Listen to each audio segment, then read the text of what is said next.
moom moo koy accordé mais comme il a sa conscience moi je le laisse. mais dina am ay conséquences politiques non. Bon vous savez tout acte émanant du président de la République qui est une institution éminemment politique il faut que mu am conséquence politique surtout nag bu demee ni bii foofu je te rejoins dana am conséquence politique. voilà léegi doyen dañuy dem ci beneen plateau bi mu di jotaayu koor. Ndeye Khady Thiam Babacar Justin mi ngi noonu contribution wala beneen laaj boo xamante ni di nga ko jagleel. jërëjëf Ndiaye Doss man nag dama amoon benn laaj bu ma bëgg a laaj suñu doyen boo xam ne day décaler un peu waaye ci wàllu politique la ba léegi parce que dañuy gis ne tey jii Sénégal homme politique yi suñuy waxante ci seen biir kii da koy wax ci politique ki tontu ko ci vie privée am Pape Cheikh Sylla wax li Ndiaye Doss pour mu attaquer ko mu gën a métti il faut mu jaar si vie privée am ngir daal di ko mën a déstabiliser loolu ñàkk xarañ la ci wàllu politique wala suñu système politique moo ko laaj. non ñàkk xarañ maanaam c'est le degré zéro du débat politique. waaw c'est le débat de caniveau parce que normalement su ma génnee argument. au lieu nga di wax ne man mos naa violer benn femme mbaa mos naa sàcc Koungheul. il faut répondre par rapport à l'argument. mais si tu quittes le champ politique dem dans le champ privé. xam nga ce qui veut dire que ou bien tu es en panne d'argument amuloo wax. ou bien vraiment tu n'es pas à la hauteur du débat. te da nga bëgg a jaxase débat bi. c'est-à-dire créer confusion. alors qu'en vérité la démocratie va de pair avec le débat.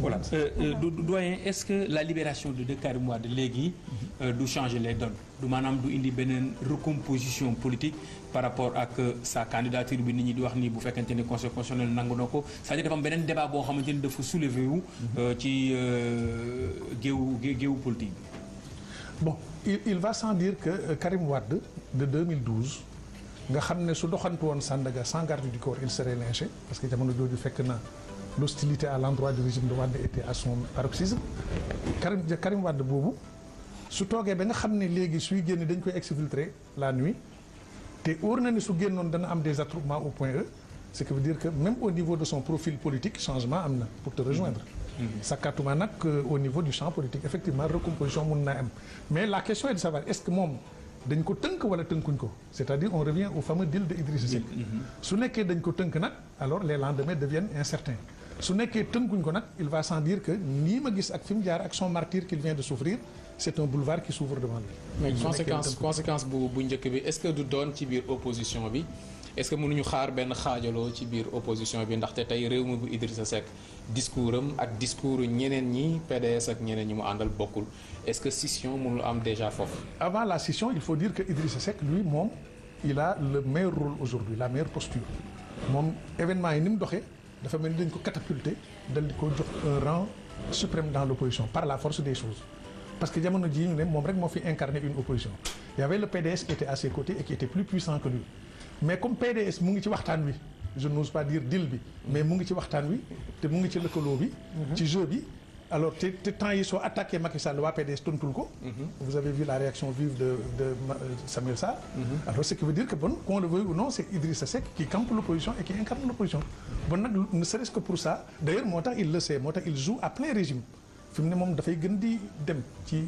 ba jeex parce que xam na ni léegi c'est le seul rôle qui lui reste c'est la seule carte qu'il peut jouer mais Pape Cheikh en dehors de ça dafa am le cas du Qatar man moo ma ci xaw a tiital parce que xam nga ñii ko def ils ont un pays ils ont une diplomatie ils ont un réseau d'ambassadeurs etc je n'ai pas de leçon à leur donner mais gis nga il faut se méfier du Qatar sur le plan géopolitique le Qatar est un vrai Qatar comme on dirait en wolof un vrai caméléon oui parce que gis nga le Qatar c'est le seul pays parmi les 30 membres la trentaine quoi 28 ou 30 membres de la Ligue arabe boo xam ne moom la France remorqué mu bokk ci coalition bi daani Kadhafi c'est le seul pays arabe qui s'est singularisé de cette façon nel benn Mohamed Morsi le président de l'Égypte il vient d'être condamné à mort pour espionnage au profit du Qatar xam nga bon Qatar c'est pas un pays tranquille troisièmement au plus fort de la crise au Mali avant l'opération Serval avant français yi dem libérer Mali avion yi daan wàcc guddi ki daal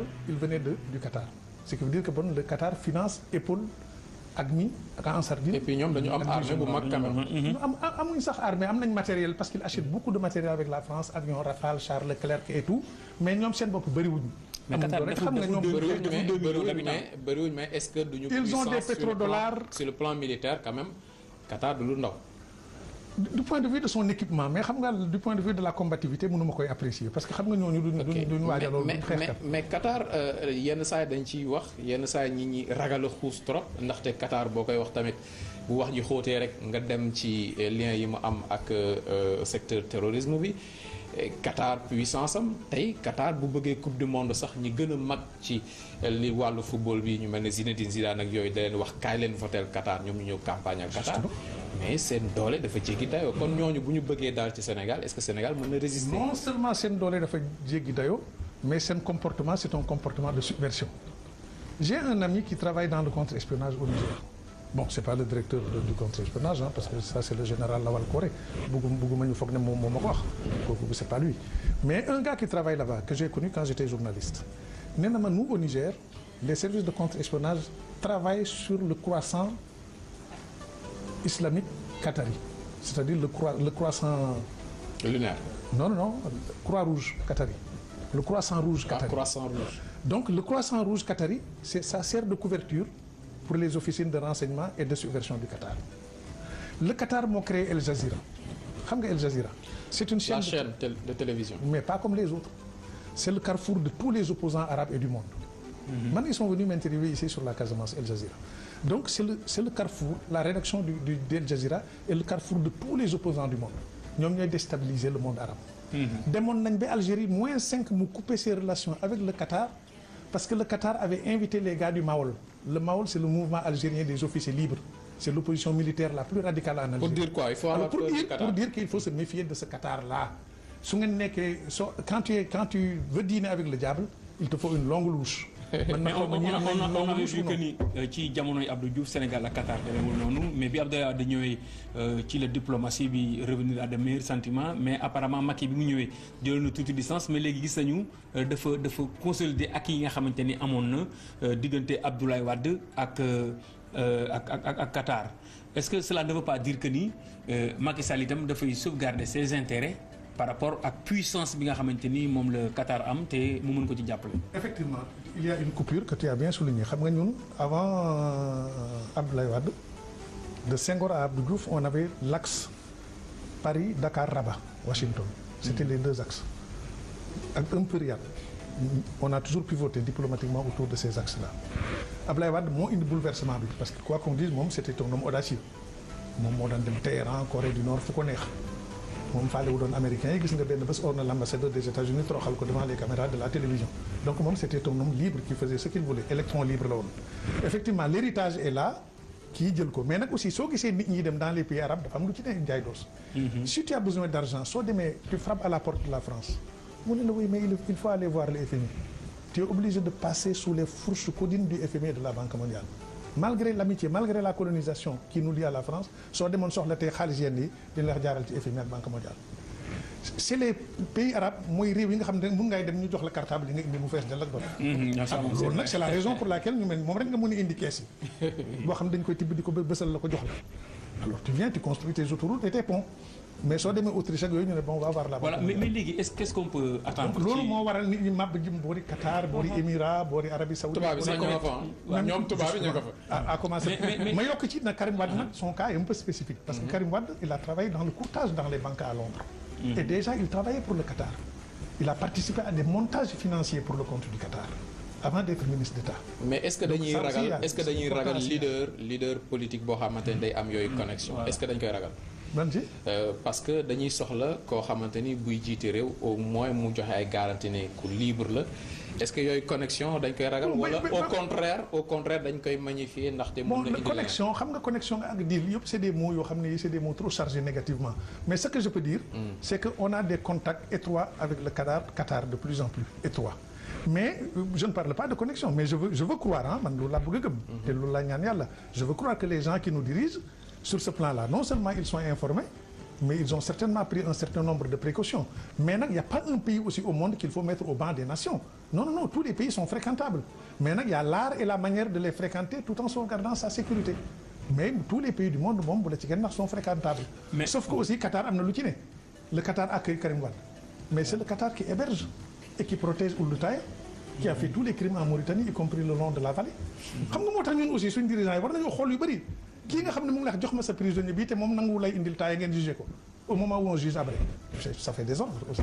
mais c'est que l'émir xaritu Karim la est-ce que mënuñu xaar politiquement parlant financement parti politique yi mënuñu xaar Qatar dooleel Karim Wade ba bu fekkente ni conseil constitutionnel nangul na candidature am mu nekk un adversaire puissant bu nar a jàkkaarloo ak président. xam nga dans nos pays là su campagne électorale jotee ñëpp la ñuy dooleel. ñii Qatar moo leen di dooleel ñii France moo leen di dooleel ñii dañuy dem boori Congo fekk fa les émigrés pulaar ak les émigrés saraxule ñu dooleel leen dooleel ñu côté bu ne lay jógee tant que on n'aura pas établi une loi qui assainit le financement des partis politiques dooleel bi dana jóge de tout côté y compris les plus dangereux. waxu xaalisu dopage bi. voilà justement. mais Qatar boobu Sène Ndiaye Qatar boobu benn moment bi ñu doon wax sommet Union africaine Qatar proposé wu pour accueillir loolu. mais Qatar fan la jëm ak Afrique Qatar relation ak Afrique jot nañu wax ci quand même. bien entendu Qatar Union africaine mu bëgg a accueillir sommet bi loolu moom. non je vous dis que le Qatar moom c'est un pays extraordinairement actif. mais lu ko intéressé ci Afrique. lan mooy lu ko xiir ci Afrique. xam nga nag aussi Qatar c'est l'un des bastions du salafisme aussi moom itam. mais un salafisme qui est en concurrence avec le wahhabisme d'Arabie Saoudite xam nga foofu aussi dafa am compétition yu métti parce que soo demee dans le dossier syrien par exemple vous avez Daesh vous avez l'Iran. non maa ngi naan Union africaine mais Coupe d'Afrique. non maa ngi ñëw football la waaw Coupe d'Afrique la woon. Coupe d'Afrique. waaw nga baal ma président dama juufoo nga baal ma préciser loolu. Coupe d'Afrique dafa am. ñu war ko organiser Maroc ne mënul accueillir compétition bi. ñuy xool ban pays africain mooy accueillir compétition moom mu taxaw ne mën naa ko. ñu naan Afrique du Sud mën na ko Afrique du Sud bañ ñu naan keneen mën na ko ñooñu bañ Qatar ne kaay leen organiser Coupe d'Afrique fii. Or il est géographiquement un pays d'Asie. Ce n'est pas un pays d'Afrique, c'est un pays d'Asie parce qu'il faut franchir la mer Rouge pour dem Qatar donc c'est pas un pays d'Afrique pour te dire combien tu as raison. C'était une proposition insolite. est-ce que nag loolu dafay wane domination bi nga xamante ni Qatar domine na ko les pays africains c'est-à-dire en fait les pays africains ne peuvent pas s'en passer du Qatar pour se développer wala pour mën a am yenn financement yi.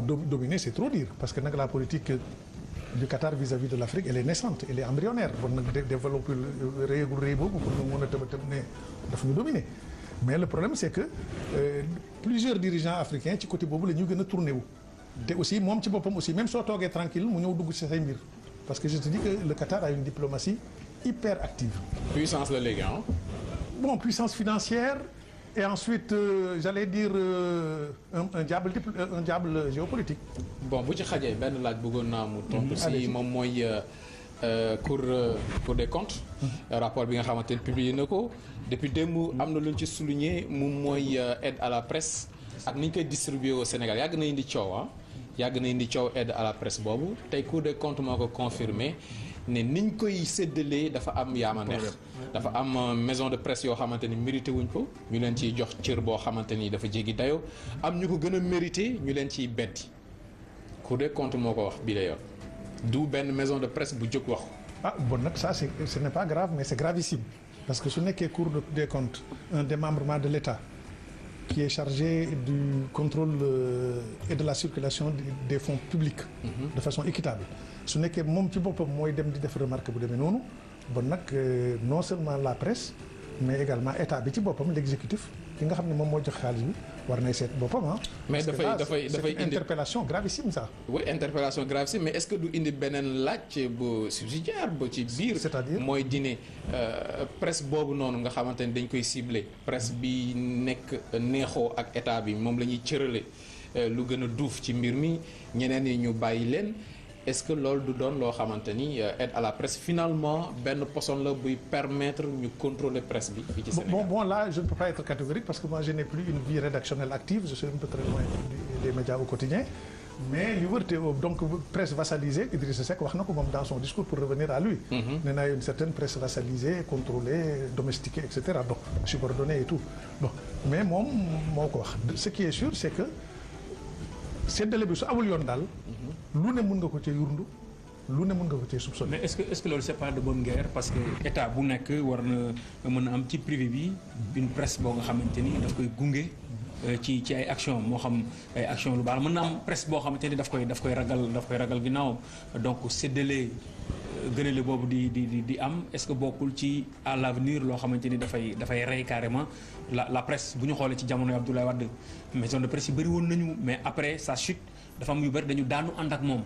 xam nga la presse est une dimension extraordinairement forte de la démocratie léegi nag acteurs yi ñoo war a sincère suñ buggee affaiblir presse bi pour mieux dominer danañ ko jéem kooku dans tous les pays du monde les pouvoirs n'aiment pas la presse c'est à la presse de se défendre mais un pouvoir qui aime la presse mënut a am parce que la presse par vocation elle est enquiquineuse elle est emmerdeuse donc ne demandez pas au pouvoir public d'aimer la presse par nature. Pour la petite histoire nag ma yëgal ne Karim Wade m'a appelé vers en début de soirée. tey ah tout à l'heure lu mu la wax. ah déedéet loolu ma la ko wax. mais li ma remercier. Non c'était principalement pour me remercier parce que quand il était en prison seeti woon naa ko. Donc ça n'a pas été long il m'a remercié peut-être. Élégance morale sens de la gratitude. kon Karim mi ngi continuer. di woote à partir de Qatar di woote. léegi woo boobu yow nan nga ci mën a jàngee. c'est-à-dire en fait dafay ni picc nga sa xaw xel maa ngi ci suuf. préparer leen maa ngi ñëw. wala même au-delà de ça man encore on revient à l'encadrement international de sa fameuse liberté là parce que man mon appel a été bref. Et parce que moi je ne suis pas un acteur politique il m'a appelé simplement parce qu'il devait me remercier pour avoir été le voir en prison. Il a appelé d'autres aussi qui m'ont plus ou moins expliqué comment ça s'est passé. Mais xam nga ce qui est frappant c'est que ici Karim il était sous le contrôle et sous la surveillance du geôlier. Le colonel Diop, directeur de l'administration pénitentiaire. C'est le même colonel Diop qui a déposé le colis entre les mains de Madické. Madické ànd ak moom dem Qatar. Ce qui veut dire que ici, il était surveillé par le colonel Diop. Là-bas, son chambellan et son surveillant s'appellent Madické. Parce qu'en général, quand il vous parle au téléphone, vous sentez que Madické est à côté. Le discours, l'échange est orienté, contrôlé, minuté, chronométré et stoppé. Alors, donc, le pauvre n'est pas libre. Ni libre à Dakar ni libre à Doha. Allez-y comprendre. mais loolu conséquences yi lan la.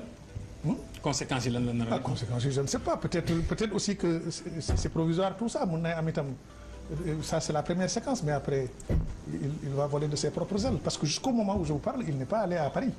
comme nous tous nous le savons. kon Karim Wade muy kaso ba léegi. Bon formuler non mais là-bas on est chez les princes. Donc kaso bi dafa gën a neex rek mais mu kaso ba léegi. Là-bas on est dans des palais du Golfe là-bas. ok oui. dañ ko jaaxal nañu bari colonel Diop ak. Madické. Parce que Madické ancien ministre un homme politique qui a une famille mais qui est là comme chambellan. ak régisseur Rebeuss pour combien de temps encore ça on se pose des questions. ok. waaw Binta nga ni. non par rapport ak marché bi nga xam ne ñi ngi wax ci média yi que Karim Wade gagné na ko foofu noonu pour construction métro foofu noonu ci Qatar marché boo xam ne mi ngi porté ci 2,6 millions d'euros est-ce que c'est pas un peu. Bon moi j'avoue que c'est une information comme on dirait en vieux français fantasmagorique. boo xam ne boo koy classé parce qu'en vérité quelqu'un qui était en prison quand est-ce qu'il a soumissionné. Parce que xanaa pour gagner un marché il faut soumissionner il faut bon alors qu'il n'était pas libre bon, tout ça c'est troublant. wala boog da doon liggéey ci prison. alors bon mais enfin tout ça. Voilà mais ça dépasse l'entendement. Voilà mais doyen ñu ngi lay gërëm di la sant. Merci beaucoup. Vraiment ça a été un plaisir léegi dañuy dem flash. waaw nañu dem flash bu ñu dellu si continuer waxtaan bi.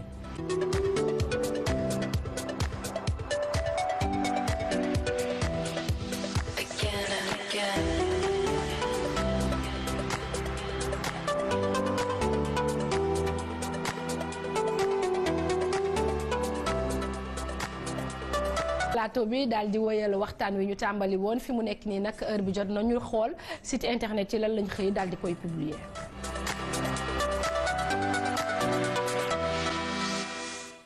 Bintamaa ne ñu ànd ceeg yow da nga daal di ñuy wax rek tey lan moo gën a fës ci actualité web bi. li gën a fës bokk ci li nga xamoon lim nañ ko ci sommaire bi mu nekk 16e rapport annuel sur la traite des personnes bi nga xam ne États-Unis génne nañ ko ñu jël ci nag Sénégal ndax bu ñuy xool ci 187 pays yi ñu évalué Sénégal moom moo ci gën a fës mu nekk pays bi nga xam ne dañ ko tuddee pays de trafic et de traite d'êtres humains mu nekk pays de transit boo xam ne tamit nit ñi dañuy ñëw di des wala di ñëw di jaar bu ñuy lim nee nañ bokk na ci ay xale góor ak jigéen yoo xam ne ñoom dañ leen soumettre ci li nga xam ne moo nekk servitude domestique ci mine d'or yi bokk na ci aussi trafic transnational bi nga xam ne nemmeeku nañ ko fi mu nekk ay xale yu góor wala xale yu jigéen yoo xam ne dañuy jóge Gambie Mali Guinée Bissau wala Guinée ñoom tam bu ñu ñëwee fii travaux forcés lañ leen di soumettre wala li nga xam ne moo nekk yelwaan bi fii ci Sénégal mais aussi prostitution aussi mu nekk prostitution régionale bi nga xam ne jot nañ ko nemmeeku ci région minière bi foofu noonu ci Kédougou mais aussi ñi nga xam ne dañuy jël fii ay doomi ndawu Sénégal di leen yóbbu Europe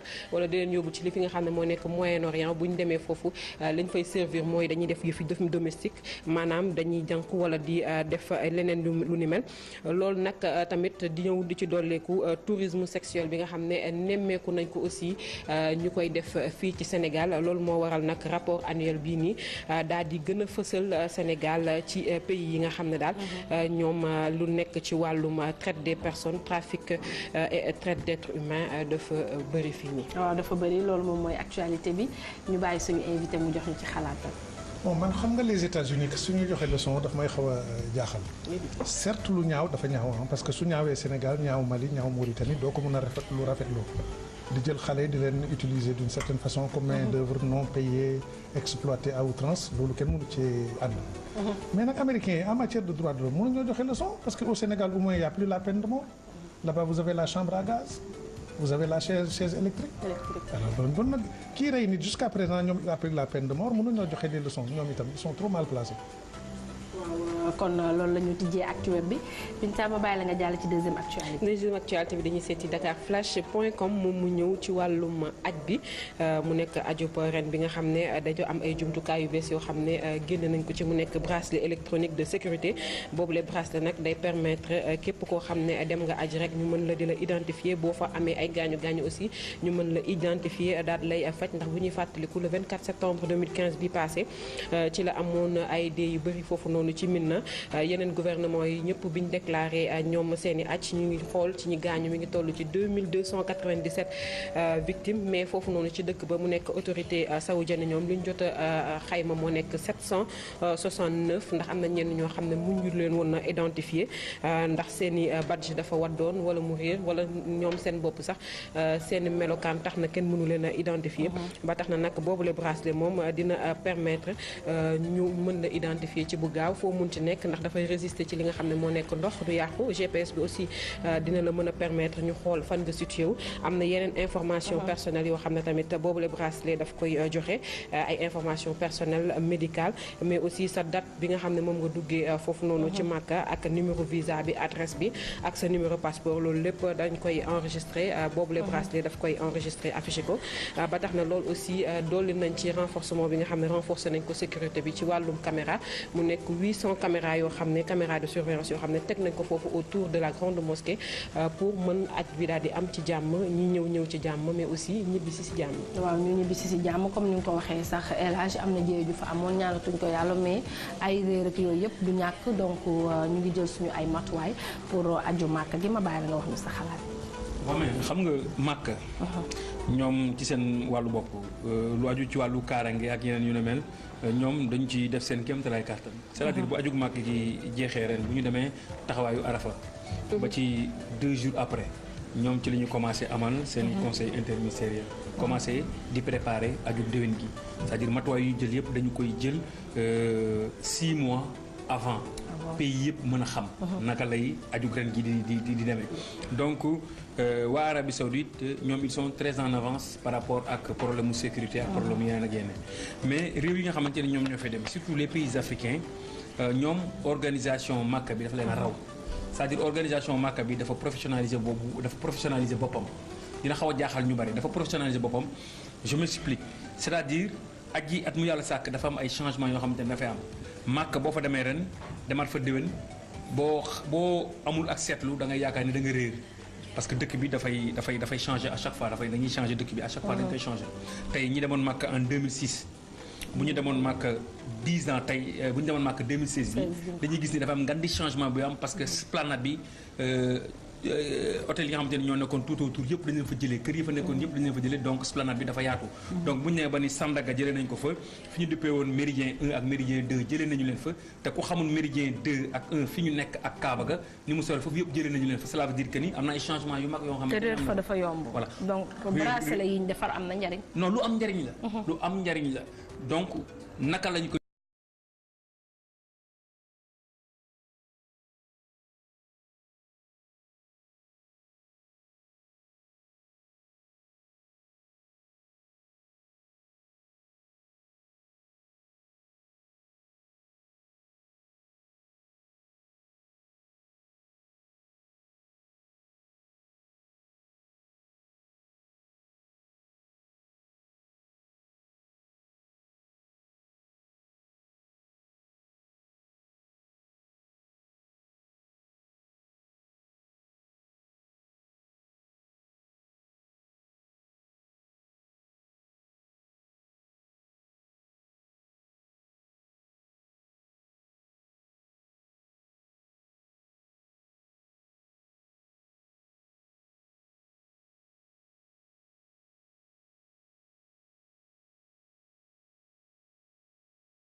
utiliser naka lay demee lan moo ci war a nekk c'est-à-dire mesures yi nga xamante ni moom moo ciy topp loolu la ñu war a xalaat faisabilité waaw mais bracelet yi moom lu am solo lay nekk te luy arranger africain lay nekk surtout ouest africain yi muy sénégalais yi muy malien yi muy guinéen yi muy gambien yi parce que boo xoolee ñoom rek ñoo fay réer pratiquement non c'est vrai ñoom rek ñoo fay réer dañuy def visite dañuy defaale visite moo tax bi bàyyi la nga jàll troisième et dernière actualité dañuy dem seeti seneweb.com moom mu ñëw ci concours général bi nga xam ne day am chaque année concours ren bi nag commencé jur li nga xam ne moo nekk coow ci première place bi ci diggante Limamou Laye ak ki nga xam ne moo nekk Mariama Ba li lycée Limamou Laye nag ñoom dañuy contester première place bi nga xam ne Mariama Ba jël na ko ndax selon certains professeurs yi nga xam ne ñoom dañoo déclaré mais dañoo garder li nga xam ne moo nekk seen anonymat nee nañ dafa am erreur ci décompte bi nga xam ne def nañ ko ci nombre de prix obtenus yi ndax booy xool Limamou Laye deuxième place bi ñaari élèves ñoom ñoo ex aequo ñaari élèves yooyu noonu S3 lañ nekk doon def gagné woon deuxième prix construction. version du Qatar le Qatar moo créé El Jazeera xam nga El Jazeera c'est une chaîne de télévision mais pas comme les autres c'est le carrefour de tous les opposants arabes et du monde. Man ils sont venus m'interviewer ici sur la Casamance El Jazeera. Donc c'est le carrefour, la rédaction d'Al Jazeera est le carrefour de tous les opposants du monde. ñoom ñooy déstabiliser le monde arabe. demoon nañ ba Algérie -5 mu couper ses relations avec le Qatar parce que le Qatar avait invité les gars du Maol. Le Maol, c'est le mouvement algérien des officiers libres. C'est l'opposition militaire la plus radicale en Algérie. Pour dire quoi? Il faut avoir peur du Qatar. Pour dire qu'il faut se méfier de ce Qatar-là. Quand tu veux dîner avec le diable, il te faut une longue louche. mais on avait vu que ni ci jamonoy Abdou Diouf Sénégal ak Qatar demewul noonu mais bi Abdoulaye Wade ñëwee ci la diplomatie bi revenir à de meilleurs sentiments mais apparemment Macky bi mu ñëwee jëloon na tuuti distance mais léegi gis nañu dafa consolider ak yi nga xamante ni amoon na diggante Abdoulaye Wade ak Qatar est-ce que cela ne veut pas dire que ni Macky Sall itam dafay sauvegarder ses intérêts par rapport ak puissance bi nga xamante ni moom la Qatar am te mu mën ko ci jàppale. Effectivement, il y a une coupure que tu as bien souligné. Xam nga ñun avant Abdoulaye Wade, de Senghor à Abdou Diouf, on avait l'axe Paris, Dakar, Rabat, Washington. C'était les deux axes. Ak un peu Riyad. On a toujours pivoté diplomatiquement autour de ces axes-là. Abdoulaye Wade moo indi bouleversement bi parce que quoi qu'on dise moom c'était un homme audacieux. moom moo daan dem Téhéran Corée du Nord parce que jamono jii ñu ne moom rek moo fi incarné une opposition. Il y avait le PDS qui était à ses côtés et qui était plus puissant que lui mais comme PDS mu ngi ci waxtaan wi je n'ose pas dire deal bi mais mu ngi ci waxtaan wi te mu ngi ci lëkkaloo bi. ci jeu bi alors te temps yi soo attaqué Macky Sall waa PDS tontul ko. vous avez vu la réaction vive de Samuel Sarr. Alors ce qui veut dire que bon qu'on le veuille ou non c'est Idrissa Seck qui campe l'opposition et qui incarne l'opposition bon nag ne serait-ce que pour ça d'ailleurs moo tax il le sait moo tax il joue à plein régime. fi mu ne moom dafay gën di dem ci ba jeex. parce que xam na ne léegi c'est le seul rôle qui lui reste c'est la seule carte qu'il peut jouer mais Pape Cheikh en dehors de ça. dafa am le cas du Qatar. man moo ma ci xaw a tiital parce que xam nga ñii ko def ils ont un pays. ils ont une diplomatie ils ont un réseau d'ambassadeurs et cetera. je n'ai pas de leçon à leur donner mais gis nga il faut se méfier du Qatar. Sur le plan géopolitique, le Qatar est un vrai Qatar, comme on dirait en wolof, un vrai caméléon. Oui. Parce que gis nga le Qatar, c'est le seul pays parmi les 30 membres, la trentaine quoi, 28 ou 30 membres de la Ligue arabe, boo xam ne moom la France remorqué mu bokk ci coalition bi daani xa def. C'est le seul pays arabe qui s'est singularisé de cette façon. Nel benn. Mohamed Morsi, le président de l'Égypte, il vient d'être condamné à mort pour espionnage au profit du Qatar. Xam nga bon Qatar c'est pas un pays tranquille. Troisièmement, au plus fort de la crise au Mali, avant l'opération Serval, avant français yi dem libérer Mali. Avion yi daan wàcc guddi ki daal il venait du Qatar.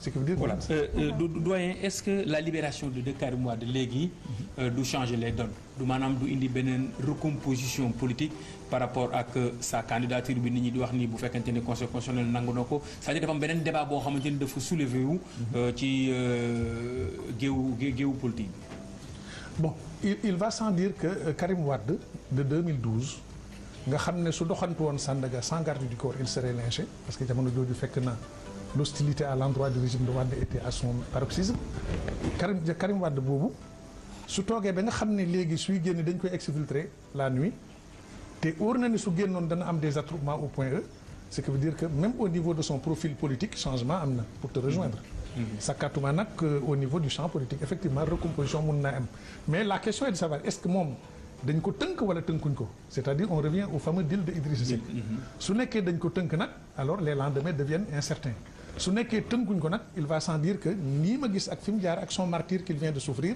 c'est un boulevard qui s'ouvre devant lui. mais conséquence bu njëkk bi est-ce que du doon ci biir opposition bi est-ce que mënuñu xaar benn xaajaloo ci biir opposition bi ndaxte tey réew mi bu Idrissa Seck discours am ak discours ñeneen ñi PDS ak ñeneen ñi mu àndal bokkul est-ce que scission mënul am déjà foofu. Avant la scission il faut dire que Idrissa Seck lui moom il a le meilleur rôle aujourd'hui la meilleure posture moom événement yi ni mu doxee dafa mel ni dañ ko catapulter dal di ko jox un rang suprême dans l'opposition par la force des choses moom moo koy accordé mais comme il a sa conscience moi je le laisse. mais dina am ay conséquences politiques non.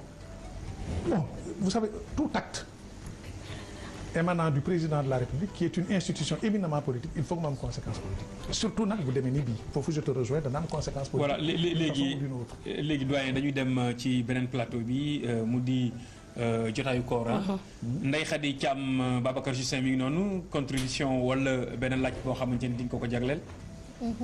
jërëjëf Ndiaye Doss man nag dama amoon benn laaj bu ma bëgg a laaj suñu doyen boo xam ne day décaler un peu waaye ci wàllu politique la ba léegi parce que dañuy gis ne tey jii Sénégal homme politique yi suñuy waxante ci seen biir kii da koy wax ci politique ki tontu ko ci vie privée am Pape Cheikh Sylla wax li Ndiaye Doss pour mu attaquer ko mu gën a métti il faut mu jaar si vie privée am ngir daal di ko mën a déstabiliser loolu ñàkk xarañ la ci wàllu politique wala suñu système politique moo ko laaj.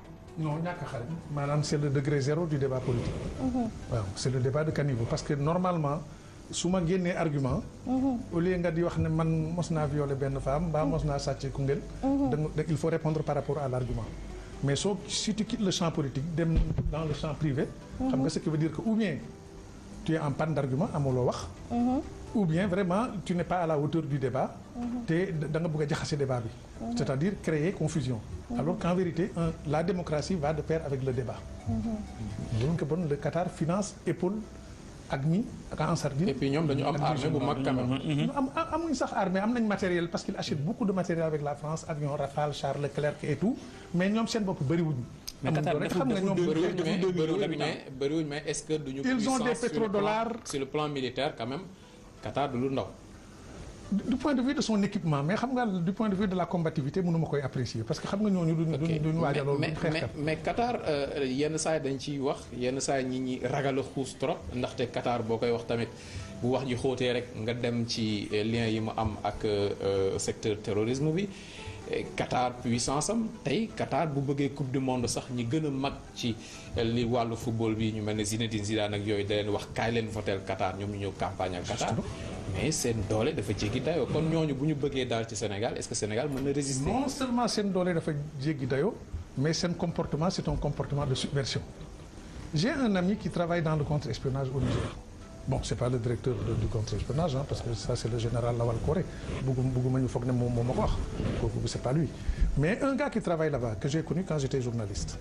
Nee na ma nous au Niger les services de contre-espionnage travaillent sur le croissant islamique qatari, c'est-à-dire le croissant lunaire. Non, Croix-Rouge qatari. Le croissant rouge qatari. Croissant rouge. Donc le croissant rouge qatari, ça sert de couverture pour les officines de renseignement et de